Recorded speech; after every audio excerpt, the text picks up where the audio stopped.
التركماني في البرلمان العراقي رفضهم القاطع لتصريحات أعلن النواب التركمان في البرلمان العراقي رفضهم القاطع لتصريحات بعض الأطراف السياسية التي طالبت الحكومة العراقية بتسليح عناصر منظمة بكك الإرهابية بحجة محاربة تنظيم داعش الإرهابي. جاء ذلك خلال مؤتمر صحفي حضره كل من رئيس الجبهة التركمانية العراقية النائب أرشد الصالحي ونائب رئيس الجبهة التركمانية النائب حسن توران ومقرر البرلمان النائب التركماني نيازي معمروغلا.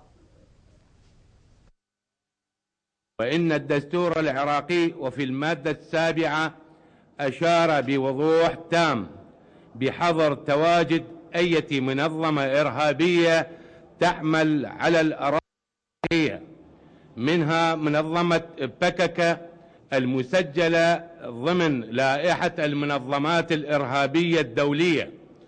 ونود أن نؤكد بأن تواجد هذه المنظمة تهدد السلم الأهلي، وما تقوله منظمة بكك بأنها تقاتل ضد داعش وهي مجرد وسيلة لبسط نفوذها داخل المجتمع العراقي، وإنما يؤججون الصراعات الداخلية بين مكونات الشعب العراقي.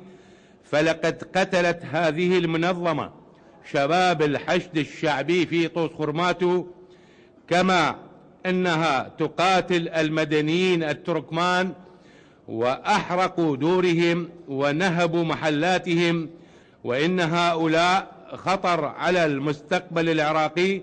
ونأسف لموقف بعض الأحزاب الكردستانية التي تطلب صراحة من الحكومة العراقية دعما مسلحا لهذه المنظمة وتمجد بها وتعترف بتواجدها. لذا نطالب الحكومة العراقية والكتل السياسية لبيان موقفهم الرسمي لاتخاذ مواقف رسمية بهذا الخصوص. كما نود أن ننوه إنما حدث في الآونة الأخيرة من حوادث الاختطاف والاغتيالات في محافظة كركوك وتفجيرات طوس خرماتو، وكان آخرها اغتيال مجموعة من منتسبي دائرة تفتيش شركة نفط الشمال من التركمان صباح اليوم، إلا دليلا قاطعا على هشاشة الوضع الأمني في المحافظة.